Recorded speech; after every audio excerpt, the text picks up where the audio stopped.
Praise the Lord. Hallelujah. യേശുവേ നന്ദി, യേശുവേ സ്തോത്രം, യേശുവേ ആരാധന. ഹല്ലേലൂയ. കൃപാസനം മരിയൻ ഉടമ്പടി ധ്യാനത്തിലേക്ക് നമ്മൾ ഭക്തിപൂർവ്വം പ്രവേശിക്കുകയാണ്. ഈശോയ്ക്ക് നമുക്ക് ഹൃദയത്തിൽ നന്ദി പറയാം. ദൈവപിതാവിനാൽ ആകർഷിക്കപ്പെട്ടിട്ട് പരിശുദ്ധ അമ്മ ജീവനോടെ പ്രത്യക്ഷയായ ഈ അൾത്താരയിൽ ഈ സമയം നമ്മളെ ഒരുമിച്ച് കൂട്ടിയ ദൈവപിതാവിൻ്റെ സ്നേഹത്തിന് നമുക്ക് ഹൃദയത്തിൽ നന്ദി പറയാം. 2004 ഡിസംബർ 7-ാം തീയതി ഉച്ചകഴിഞ്ഞ് 2:30 ഇതുപോലുള്ള ഒരു ആരാധന മധ്യയാണ് സമയ ഘടികാരം നെഞ്ചിൽ ചാർത്തി പരിശുദ്ധ ദൈവമാതാവ് ഈ അൾത്താരയിൽ പ്രത്യക്ഷയായിക്കൊണ്ട് ദുരന്തം ഉണ്ടാകുവാൻ പോകുന്നു, പ്രാർത്ഥിക്കണമെന്ന വലിയ ദൈവിക സന്ദേശം കൈമാറിയത്. ജീവിതത്തിൻ്റെ വലിയ വലിയ ദുരന്തമുഖങ്ങളിലായിരുന്നു കൊണ്ടാണ് നമ്മളും പരിശുദ്ധ അമ്മ ജീവനോടെ പ്രത്യക്ഷപ്പെട്ട ഈ അൾത്താരയിൽ വന്ന് പരിശുദ്ധ അമ്മയുടെ മധ്യസ്ഥതയിൽ ഉടമ്പടി എടുത്തുകൊണ്ട് ഈ ദുരന്ത മുഖങ്ങളെ അതിജീവിക്കുവാൻ, ദൈവകരുണ സ്വന്തമാക്കുവാൻ നോക്കി പാർക്കുന്നത്. ഈ ധ്യാനം നയിക്കുവാൻ പോകുന്ന കൃപാസനത്തിൻ്റെ സ്ഥാപക ഡയറക്ടറായ ബഹുമാനപ്പെട്ട VP ജോസഫ് അച്ഛനെ ഈ സമയം ദൈവപിതാവിൻ്റെ കരങ്ങളിൽ, പരിശുദ്ധ ദൈവമാതാവിൻ്റെ കരങ്ങളിൽ ഈ സമയം നമുക്ക് കൊടുത്ത് പ്രാർത്ഥിക്കാം. ഈശോയെ, ഈ ആരാധനയിലുടനീളം നീ തന്നെ അച്ഛനിലൂടെ ഞങ്ങളോട് സംസാരിക്കണമേ എന്ന് നമുക്ക് ഹൃദയത്തിൽ പ്രാർത്ഥിക്കാം. മരിയൻ ഉടമ്പടി നിബന്ധനകൾ പാലിക്കുന്നതിൽ വന്നിട്ടുള്ള പാകപ്പിഴകൾ പരിഹരിക്കുവാൻ ഈശോയെ ഈ ആരാധനയിലൂടെ ഞങ്ങൾക്ക് അധിക കൃപ നൽകണമേ എന്ന് ഒരു നിമിഷം പ്രാർത്ഥിക്കാം. ഈശോയെ, ഞങ്ങളുടെ ജീവിതത്തിൽ കൃപ വന്നു നിറയുവാൻ തടസ്സമായി നിൽക്കുന്ന എല്ലാ ജീവിത മേഖലകളെയും ഞങ്ങളുടെ ജീവിത നിലപാടുകളെയും ഈശോയെ ഈ ആരാധനയിലൂടെ ഞങ്ങൾക്ക് വെളിപ്പെടുത്തി തരണമേ എന്ന് പ്രത്യേകമായിട്ട് പ്രാർത്ഥിക്കാം. അങ്ങനെ പ്രത്യേകമായിട്ട് ദൈവകൃപ നിറഞ്ഞവരായി ഈശോയെ എത്രയും വേഗം ഈ സാക്ഷ്യപീഠത്തിൽ ഞങ്ങളെയും ഞങ്ങളുടെ കുടുംബത്തെയും ഉയർത്തണമേ എന്ന് നമുക്ക് ഹൃദയത്തിൽ പ്രാർത്ഥിക്കാം. 2015 മുതൽ കൃപാസനത്തിൽ വന്ന് തീർത്ഥാടക ഉടമ്പടി എടുത്തു പോയിട്ടുള്ള ഓരോ മക്കളെയും, അവരുടെ കുടുംബങ്ങളെയും, സ്ഥാപനങ്ങളെയും, അവരായിരിക്കുന്ന ഇടങ്ങളെയും, പ്രത്യേകമായിട്ട് അവരിപ്പോൾ കടന്നുപോയിക്കൊണ്ടിരിക്കുന്ന എല്ലാ ദുരന്തമുഖങ്ങളെയും പ്രത്യേകമായിട്ട് ഈ അൾത്താരയിൽ സമർപ്പിച്ച് പ്രാർത്ഥിക്കാം. മരിയൻ ഉടമ്പടി എടുത്തിട്ടും വിശ്വസ്താപൂർവം അത് പാലിക്കാൻ കഴിയാതെ വിഷമിക്കുന്ന മക്കളെയും ഈശോ എത്രയും വേഗം അവർ നിൻ്റെ ദൈവസ്നേഹം തിരിച്ചറിഞ്ഞ് ഈ ഉടമ്പടി നിബന്ധനകൾ പാലിക്കാനുള്ള വലിയ കൃപ ആ മക്കൾക്ക് കൊടുക്കണമേ എന്ന് നമുക്കൊരു നിമിഷം പ്രാർത്ഥിക്കാം. 2020 മുതൽ ഓൺലൈനായി വിവിധ ഭൂഖണ്ഡങ്ങളിലായിരുന്നു കൊണ്ട് മരിയൻ ഉടമ്പടി എടുത്ത് പ്രാർത്ഥിക്കുന്ന ഓരോ മക്കളെയും പ്രത്യേകമായിട്ട് ഈ അൾത്താരയിൽ സമർപ്പിച്ച് പ്രാർത്ഥിക്കാം. അവരുടെ ജീവിത വിഷയങ്ങളെ ഈശോയെ ഏറ്റെടുക്കണമേ എന്ന് ഒരു നിമിഷം പ്രാർത്ഥിക്കാം. ഒപ്പം തന്നെ കൃപാസനത്തിൻ്റെ എല്ലാ ഓൺലൈൻ ശുശ്രൂഷകളിലൂടെയും നിയോഗങ്ങൾ സമർപ്പിക്കുന്ന മക്കളെയും, ഒപ്പം തന്നെ ഈ ഉടമ്പടി ആരാധന വിവിധങ്ങളായ സമയങ്ങളിൽ വിവിധങ്ങളായ സോഷ്യൽ മീഡിയ പ്ലാറ്റ്ഫോമുകളിലൂടെ പങ്കെടുത്ത് പ്രാർത്ഥിക്കുവാൻ പോകുന്ന മുഴുവൻ ദൈവമക്കളെയും ഈ അൾത്താരയിൽ സമർപ്പിച്ചുകൊണ്ട് പരിശുദ്ധ ദൈവമാതാവിൻ്റെ കരങ്ങളിൽ ഏൽപ്പിച്ചുകൊണ്ട് ദിവ്യകാരുണ്യനാഥനെ വരവേറ്റുകൊണ്ട് നമുക്ക് ഇരുകരങ്ങളെ ഉയർത്തി ഒരു നിമിഷം ശക്തമായി സ്തുതിക്കാം. Hallelujah, hallelujah, hallelujah. മഹത്വം, മഹത്വം, ആരാധന, ആരാധന, സ്തുതി. ദൈവപിതാവേ ആരാധന, ദൈവപിതാവേ മഹത്വം, ദൈവപിതാവേ ആരാധന, ഹല്ലേലൂയ, ഹല്ലേലൂയ, യേശുവേ നന്ദി, യേശുവേ ആരാധന, hallelujah, hallelujah, hallelujah, hallelujah, hallelujah, hallelujah, യേശുവേ നന്ദി, യേശുവേ ആരാധന, ഹല്ലേലൂയ, ഹല്ലേലൂയ, ഹല്ലേലൂയ, മഹത്വം, മഹത്വം, ആരാധന, ആരാധന, ഹല്ലേലൂയ, ഹല്ലേലൂയ. പരിശുദ്ധ പരമദിവ്യ കാരുണ്യത്തിന് ആരാധനയും സ്തുതിയും പുകഴ്ചയും ഉണ്ടായിരിക്കട്ടെ. പരിശുദ്ധ പരമദിവ്യകാരുണ്യത്തിന് എന്നേരവും ആരാധനയും സ്തുതിയും പുകഴ്ചയും ഉണ്ടായിരിക്കട്ടെ. എൻ്റെ പ്രിയമുള്ളവരെ, ഉടമ്പടി ഇത്ര മനോഹരമായ രീതിയിൽ എല്ലാ ദിവസങ്ങളിലും ജനങ്ങൾ അവരകപ്പെട്ടു പോയ കെണികളിൽ നിന്നും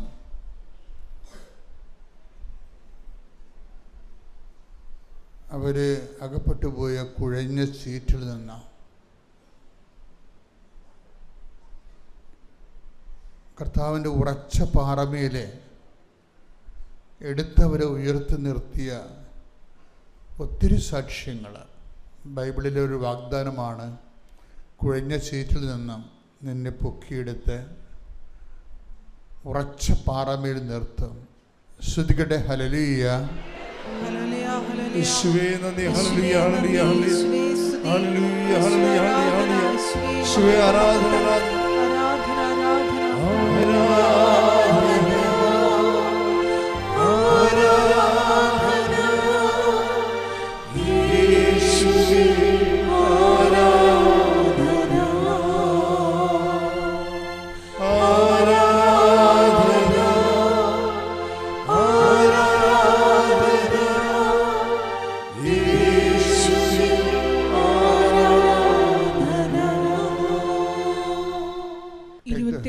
സങ്കീർത്തനം 5-ാം തിരുവചനം.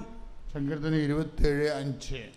ക്ലേശകാലത്ത് അവിടുന്ന് തന്റെ ആലയത്തിൽ എനിക്ക് അഭയം നൽകും. തന്റെ കൂടാരത്തിനുള്ളിൽ എന്നെ ഒളിപ്പിക്കും. എന്നെ ഉയർന്ന പാറമേൽ നിർത്തും.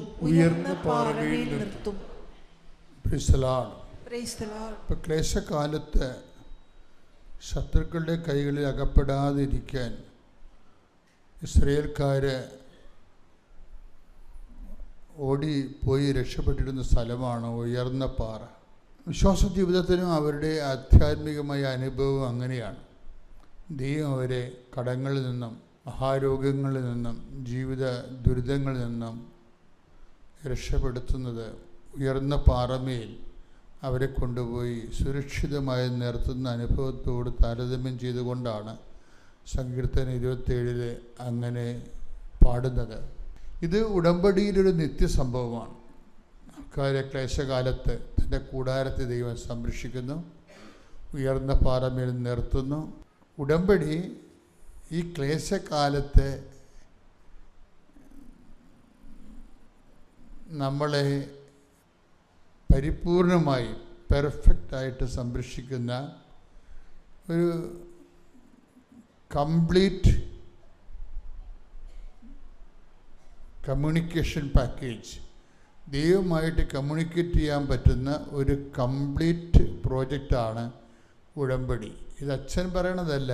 2 സാമുവേൽ 23:5 അതിമഹാവചനമാണത് ഉടമ്പടിയെ സംബന്ധിക്കുന്ന.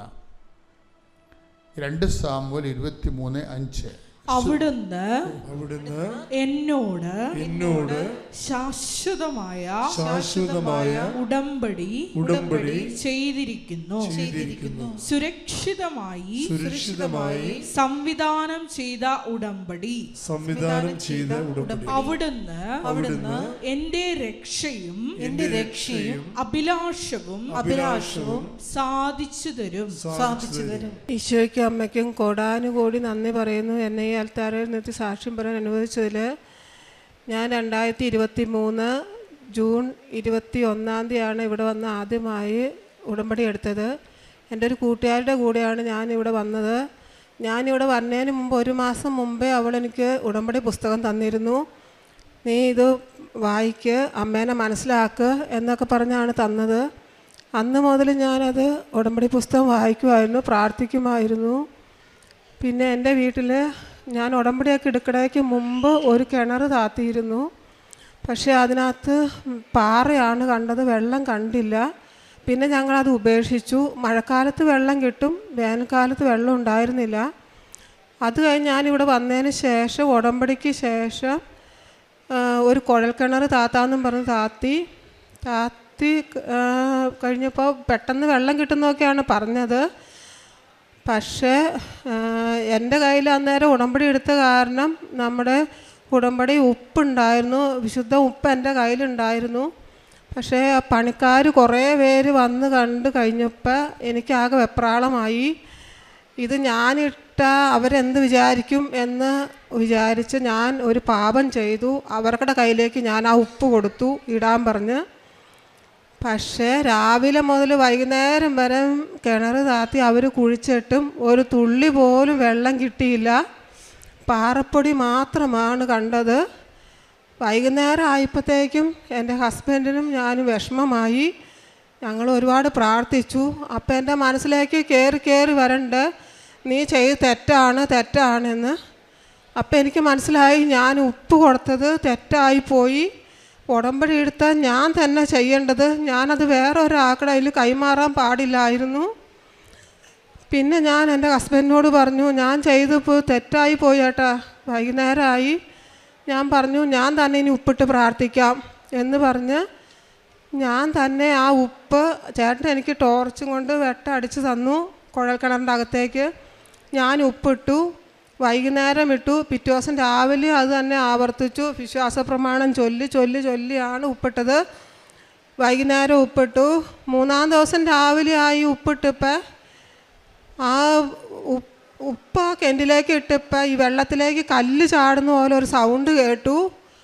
അപ്പം എനിക്ക് സംശയമായി. ഞാൻ പിന്നെ വിശ്വാസപ്രമാണം ചൊല്ലി പിന്നെ ഉപ്പിട്ടു, പിന്നെ ആ സൗണ്ട് തന്നെ. വൈകുന്നേരമായി ഞാൻ ചേട്ടനോട് പറഞ്ഞു, ചേട്ടാ കിണറ്റിൽ അമ്മ വെള്ളം തന്നു, സൗണ്ട് കേൾക്കണ്ടെന്ന് പറഞ്ഞു. ഞാൻ ചേട്ടനെ വിളിച്ചുകൊണ്ട് പോയി. ചേട്ടൻ ടോർച്ച് അടിച്ച് തന്നു. ഞാൻ ആ ഉപ്പിട്ടിട്ട് ഞാൻ പറഞ്ഞു, ചേട്ടാ കിണറ്റിലേക്ക് ടോർച്ച് അടിച്ച് നോക്കാൻ പറഞ്ഞപ്പം 30 അടി താഴ്ച വരെയാണ് PVC പൈപ്പ് ഉണ്ടായിരുന്നത്. ആ 30 അടി താഴ്ചയിൽ വെള്ളം വന്ന് നിരന്ന് നിൽക്കണയാണ് ഞങ്ങൾ കണ്ടത്. ടോർച്ച് അടിച്ച് നോക്കിയപ്പം അത് അമ്മ തന്നതാണെന്ന് ഞാൻ ഒരുപാട് ആഗ്രഹിച്ചു. ഞാൻ ഒരുപാട് നന്ദി പറഞ്ഞു. ഇന്നും കിണറ്റിൽ വെള്ളമുണ്ട്. ഞങ്ങൾക്കിപ്പോൾ ആവശ്യത്തിന് രാവിലെ വൈകുന്നേരം ഒക്കെ വെള്ളം കിട്ടും. ഒരുപാട് നന്ദി ഈശോയ്ക്കും അമ്മയ്ക്കും. പിന്നെ ഞാൻ 23-ൽ ഇവിടെ വന്ന് ഉടമ്പടി എടുത്തപ്പോൾ ഞാൻ 6 നിയോഗം വച്ചതിൽ ഒരു നിയോഗം ഞാൻ അമ്മയുടെ അടുത്ത് പറഞ്ഞു, അമ്മേ എനിക്ക് 10ാം ക്ലാസ് വിദ്യാഭ്യാസമേ ഉള്ളൂ, എനിക്ക് അമ്മ ഒരു ഗവൺമെൻറ് ജോലി തന്ന് അനുഗ്രഹിക്കണം. ഇത്രയേ ഞാൻ പറഞ്ഞുള്ളൂ. പിന്നെ ഇടയ്ക്കിടയ്ക്ക് ഇവിടെ സാക്ഷി ഓരോരുത്തർ പറയുമ്പോൾ ഞാനിത് ആവർത്തിക്കും, അമ്മ എനിക്ക് ജോലി തന്നില്ലാട്ടോ എന്ന് പറയും. എന്നാലും പരാതിയൊന്നുമില്ല, ഇടയ്ക്കിടയ്ക്ക് ഓർക്കുമ്പോൾ അങ്ങനെ പറഞ്ഞുകൊണ്ടിരിക്കുന്നുള്ളൂ. അമ്മ എനിക്ക് ഇന്നലെ ഒരു ഗവൺമെൻറ് ജോലി തന്ന് അനുഗ്രഹിച്ചു. അതിന് സാക്ഷ്യം പറയാനാണ് ഞാൻ ഇന്ന് വന്നത്. എനിക്ക് മിനിങ്ങാന്നാണ് അപ്പോയിൻമെൻറ്റ് ലെറ്റർ കിട്ടിയത്. അന്ന് ഉച്ചയ്ക്ക് അവർ ജോയിൻ ചെയ്യാനാണ് എന്നോട് പറഞ്ഞത്. പക്ഷേ എൻ്റെ മക്കൾക്ക് അവധിയില്ലാത്ത കാരണം അവർ പറഞ്ഞു, അമ്മേ ശനിയാഴ്ച പോവാം, നാളെ പോവാമെന്ന് പറഞ്ഞു. ഞാൻ ഓക്കെ പറഞ്ഞു. ഇന്നലെ ഞാൻ ചെന്ന് സർട്ടിഫിക്കറ്റ് കൊടുത്തപ്പോൾ അവരെൻ്റെ അടുത്ത് പറഞ്ഞു തൃപ്പൂണിത്തറ പോയി ജോയിൻ ചെയ്യാൻ പറഞ്ഞു. എനിക്ക് ഭയങ്കര വിഷമമായി. കാരണം എനിക്കിവിടെ വന്ന് അമ്മയുടെ അടുത്ത് വന്ന് എനിക്ക് സാക്ഷ്യം പറഞ്ഞിട്ട് എനിക്ക് ജോലിക്ക് കയറണമെന്നായിരുന്നു എനിക്ക് ആഗ്രഹം. ഞാൻ അവിടെ നിന്ന് കരഞ്ഞു. പക്ഷേ അവർ പറഞ്ഞ് അനുസരിക്കാതിരിക്കാൻ പറ്റില്ലാത്ത കാരണം ഞാൻ പോയി. ഞാൻ ഇന്നലെ ചെന്ന് ജോയിൻ ചെയ്തു. ഞാൻ വൈകുന്നേരം ആയപ്പോൾ ഞാൻ പറഞ്ഞു, ഇന്ന് ഞായറാഴ്ചയാണല്ലോ, ഇന്ന് ഓഫീസൊന്നും ഇല്ല, ഞാൻ ഇവിടെ വന്ന് സാക്ഷ്യം പറയണം. ഞാൻ രാവിലെ തന്നെ വീട്ടിൽ നിന്ന് വന്നു. ഞാൻ വൈകുന്നേരം ഉടമ്പടി പുസ്തകം എടുത്തു വച്ച് നോക്കിയപ്പോൾ ഇന്നലെ 21-ാം തീയതിയാണ്. ഞാനിവിടെ ഉടമ്പടി എടുത്തേക്കണതും 21-ാം തീയതി ജൂൺ 2023. അപ്പം എനിക്ക് ഉറപ്പായി അമ്മ എനിക്ക് ഇന്നലെ തന്നെ ഞാൻ ഉടമ്പടി എടുത്ത ദിവസം തന്നെ നോക്കി എനിക്ക് ജോലി തന്നതാണെന്ന് എനിക്ക് ഉറപ്പായി. അമ്മ തന്നെയാണ് എനിക്ക് തിരുകുമാരനോട് പറഞ്ഞ് എനിക്ക് ആ ജോലി തന്നത്. പിന്നെ എൻ്റെ മകളുടെ കല്യാണം നടത്തുവാൻ ഞാൻ ഓർത്തിരുന്നു. അവൾക്ക് 25 വയസ്സായിരുന്നു. അപ്പം ഞാൻ എൻ്റെ കയ്യിൽ കുറച്ച് പൈസ ഉണ്ടായിരുന്നുള്ളൂ. അപ്പം ഞാൻ അമ്മയോട് പറഞ്ഞു, അമ്മേ മകളുടെ കല്യാണം നടത്തണം, എൻ്റെ കയ്യിൽ ആകെ കുറച്ച് പൈസ ഉള്ളൂ, അമ്മ ആ പൈസയും കൊണ്ട് എനിക്ക് നല്ല രീതിയിൽ കല്യാണം നടക്കണം, എനിക്ക് നടത്തി തരണം, എനിക്ക് വേറെ ആരോടും പറയാനില്ല, അമ്മേ കാനായിലെ കല്യാണ വിരുന്നിൽ അമ്മയുടെ മകനോട് പറഞ്ഞ പോലെ ഞാൻ അമ്മയോട് പറയുകയാണ്, എനിക്ക് ഈ കല്യാണം നടത്തി തരണം. അങ്ങനെ ഞാൻ അമ്മയോട് പറഞ്ഞു. അമ്മ ആ കല്യാണം ഭംഗിയായിട്ട് എന്നെ നടത്തി തന്നു. ഒരു ബുദ്ധിമുട്ടോ ഒരു വിഷമോ ദുഃഖമോ ഞാൻ അറിഞ്ഞില്ല. സന്തോഷത്തോടെ ആ കല്യാണം നടന്നു. എൻ്റെ കയ്യിൽ എത്ര രൂപയുണ്ടായിരുന്നോ കല്യാണം നടത്താൻ, ആ പൈസ അത്രയും എൻ്റെ കയ്യിൽ ബാലൻസ് വന്നു. അതാണ് അമ്മയോട് പറയാനുള്ള എനിക്കൊരു അനുഗ്രഹം എനിക്ക് തന്നത്. 1000 നന്ദിയുണ്ട്. ഇതൊക്കെയാണ് പ്രേക്ഷിത വേലയായിട്ട് ഞാൻ ചെയ്യുന്നത്.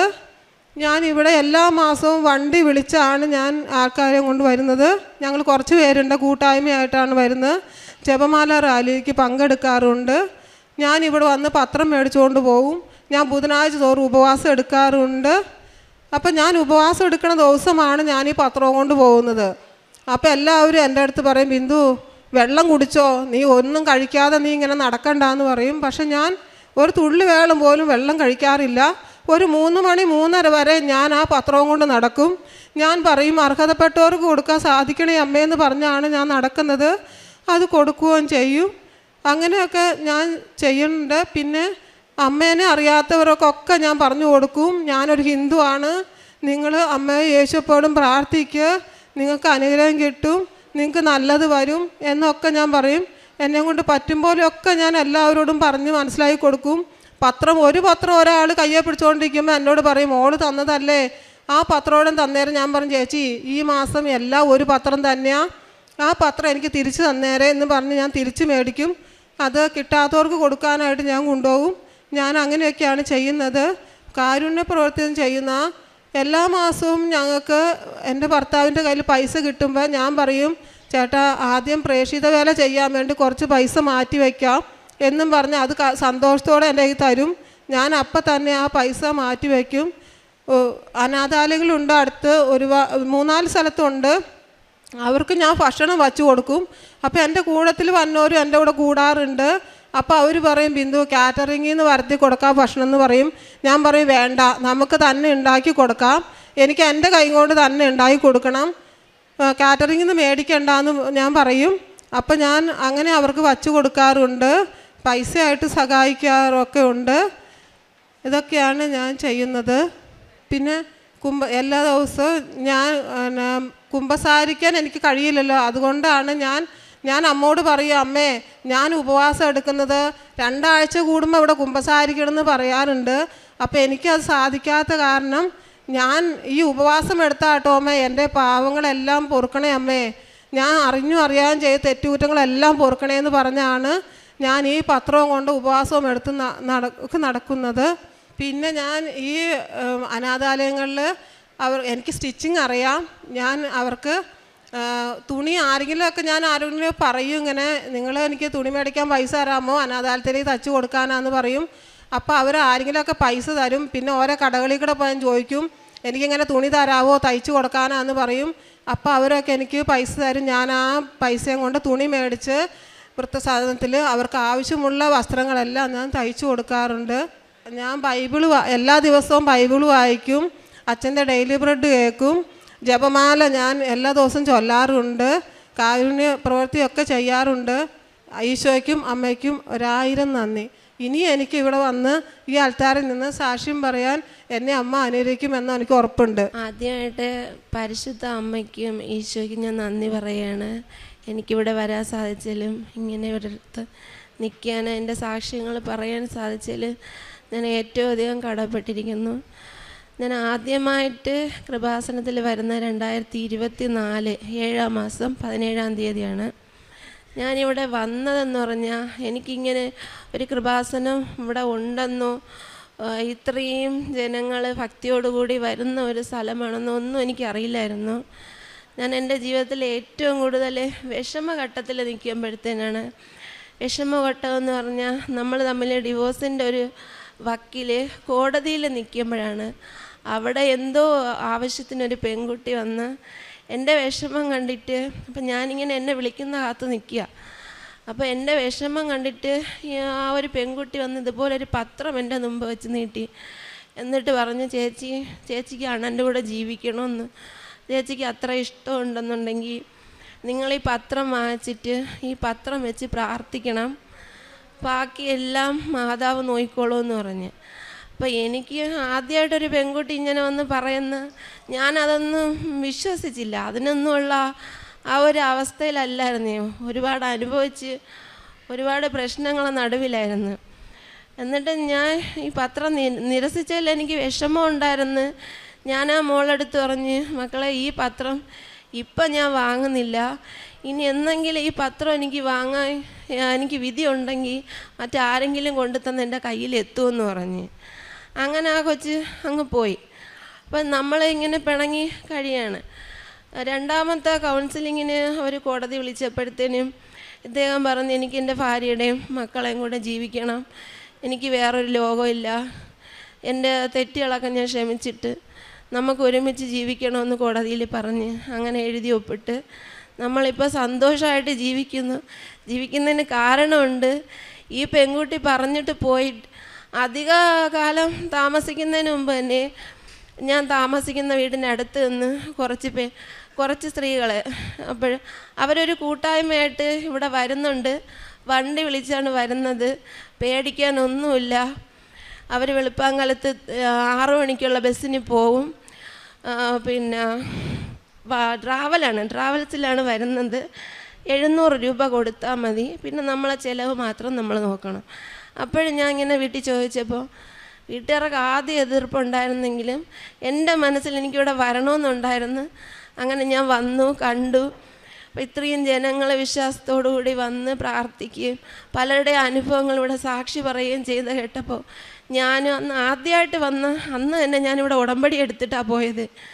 അതിൻ്റെ ഫലമായിട്ട് ഞാനും എൻ്റെ ഭർത്താവും ഇന്ന് ഒരുമിച്ച് ജീവിക്കുന്നുണ്ട്. എല്ലാവരുടെയും മുമ്പ് എല്ലാ പ്രശ്നങ്ങളും മാറി ഞങ്ങൾ കുട്ടികൾ സന്തോഷത്തോടെ ജീവിക്കുന്നുണ്ട്. അപ്പോൾ ഈ പ്രശ്നങ്ങളൊക്കെ വീട്ടിൽ നടന്നുകൊണ്ടിരുന്നപ്പോൾ നമ്മളെ വീട്ടിൽ നിൽക്കാൻ പറ്റാത്തൊരവസ്ഥ വന്ന് നമ്മൾ വാടക വീടെടുത്ത് മാറി. വാടക വീടെടുത്ത് മാറിയപ്പോൾ എത്ര കാലം കൊച്ചുങ്ങളെയും കൊണ്ട് ജീവിക്കാൻ പറ്റും അങ്ങനെ. അപ്പോൾ എൻ്റെ മനസ്സിൽ നമുക്കൊരു സ്ഥലവും മാറി താമസിക്കാൻ നമുക്കൊരു വീടും വേണം. അപ്പം സ്ഥലം നമ്മൾ സ്വർണ്ണങ്ങളൊക്കെ വിറ്റ് സ്ഥലം വാങ്ങിച്ചു, പക്ഷേ വീട് വയ്ക്കാൻ നമ്മളെ കയ്യിൽ ഒന്നുമില്ല. അപ്പം ഇങ്ങനെ വിഷമം ഓരോ രാത്രി കിടക്കുമ്പോഴത്തേനും നമ്മളിനി എന്ത് ചെയ്യും അങ്ങനെ വിഷമിച്ച് പിന്നെ ഞാൻ വന്നിവിടെ 3 മാസം കഴിഞ്ഞ് ഇവിടെ വന്ന് രണ്ടാമത്തെ ഉടമ്പടി ഞാൻ എടുക്കുമ്പോഴത്തേന് മാതാവിൻ്റെ അടുത്ത് പ്രാർത്ഥിച്ച്, എങ്ങനെയെന്ന് അറിഞ്ഞൂടാ എനിക്ക് വീട് വേണം, എൻ്റെ കൊച്ചുങ്ങളാ ഞാൻ എത്ര നാൾ വാടാക്കി കിടത്തും, അമ്മേരെ അച്ഛൻ്റെ എല്ലാവരെയും വായിരിക്കുന്നത് കേൾക്കണം. അപ്പോൾ എനിക്ക് സ്വന്തമായൊരു വീട് വേണം, എൻ്റെ ആസ്തിയില്ല. മാതാവ് എന്നെ അനുഗ്രഹിക്കണം, എല്ലാവരെയും അനുഗ്രഹിക്കും പോലെ എന്നെയും അനുഗ്രഹിക്കണമെന്ന് ഞാൻ കരഞ്ഞ് പ്രാർത്ഥിച്ചതിൻ്റെ ഫലമായിട്ട് അപ്പോൾ വീട് വെക്കണമെങ്കിൽ പൈസ വേണ്ടേ, ലോൺ എടുക്കാമെന്ന് തീരുമാനിച്ചു. ലോൺ എങ്ങനെ കിട്ടും? എൻ്റെ നിലമേലത്തെ വസ്തു കൊണ്ടുവന്ന് ലോൺ വയ്ക്കാൻ ചെന്നപ്പോൾ അവർ പറഞ്ഞ്, നിങ്ങൾക്ക് അതിനുള്ള വരുമാനം ഇത്രയും തുക 6 ലക്ഷം രൂപയാണ് ഞാൻ എടുത്തത്, അപ്പോൾ എനിക്കത് അടയ്ക്കാനുള്ള ഒരു വരുമാനം ഇല്ല, എനിക്ക് ജോലിയില്ല.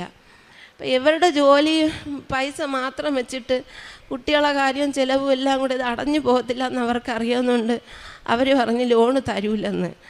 അപ്പോൾ എൻ്റെ അച്ഛനും അമ്മയും ജീവിച്ചിരിപ്പുണ്ട്. അപ്പോൾ അവരും കൂടെ വന്ന് എഴുതി ഒപ്പിട്ട് തരണമെങ്കിൽ മാത്രമേ ലോണ് തരാൻ പറ്റുമെന്ന് ബാങ്കിൽ നിന്ന് പറഞ്ഞു. അമ്മയും അച്ഛനും ഒരു ശകലവും സമ്മതിക്കൂലായിരുന്നു. പിന്നെ എൻ്റെ വിഷമം കണ്ടിട്ട് എൻ്റെ മാതാവ് അനുഗ്രഹിച്ചിട്ട് അവർ വന്ന് അവരും കൂടെ സാക്ഷി നിന്ന് ഒപ്പിട്ട് തന്നതിൻ്റെ ഫലമായിട്ട് ഞങ്ങൾക്ക് ലോൺ കിട്ടി. ഞങ്ങളെ വീടിൻ്റെ പണിയെല്ലാം തുടങ്ങി. കുറച്ച് പകുതി ഭാഗം ആയപ്പോഴത്തേനും പൈസകളൊക്കെ പല വഴിക്ക് തീർന്ന് പിന്നെ ഞങ്ങൾക്ക് മണ്ട വാർക്കാൻ, വീടിൻ്റെ മണ്ട മേൽക്കൂര വാർക്കാൻ ഞങ്ങളെ പൈസ ഇല്ല. അതിലും ഞാൻ ഒരുപാട് വിഷമിച്ച് കരഞ്ഞ് എൻ്റെ മാതാവിനെ മാത്രമാണ് ഞാൻ അന്നും ഇന്നും ആശ്രയിക്കുന്നത്. എനിക്ക് പലരായിട്ട് എന്നെ സഹായിച്ചിട്ടുണ്ട്, ആരെന്ന് പറയാനൊന്നും പറ്റത്തില്ല. ഒരുപാട് പേര് സഹായിച്ചു. ഞങ്ങളിന്ന് ആ വീട് വാർത്ത് ഞങ്ങൾ ഒക്ടോബർ മാസം 24-ാം തീയതി കഴിഞ്ഞ ഒക്ടോബർ മാസം 24-ാം തീയതി ഞങ്ങൾ വീട്ടിൽ താമസമായി. പിന്നെ ഈ ലോൺ അടയ്ക്കാനായിട്ട് എനിക്ക് വഴിയില്ലാത്തതിൽ ഞാൻ ഒരുപാട് വിഷമിക്കുമ്പോൾ മാതാവിൻ്റെ അനുഗ്രഹം കൊണ്ട് വലിയ ജോലിയല്ല, സർക്കാർ ജോലിയല്ല എങ്കിലും ഒരു മീൻ ചന്തയിൽ വൈകുന്നേരം 3 മണി മുതൽ രാത്രി 9 മണി വരെ പോയി ജോലി ചെയ്താൽ എനിക്ക് 1000 രൂപ ശമ്പളം കിട്ടും. അത് എന്നെ സംബന്ധിച്ച് ഏറ്റവും വലിയ ഒരു തുകയാണ്. 1 രൂപ പോലും കയ്യിലെടുക്കാനില്ലായിരുന്നു എനിക്ക്. ഈ ഒരു ജോലി തന്ന ആ മനുഷ്യനോട് ഞാൻ ഇന്ന് നന്ദി പറയുന്നു. എൻ്റെ മാതാവിൻ്റെ നാമത്തിൽ ഞാൻ നന്ദി പറയുന്നു.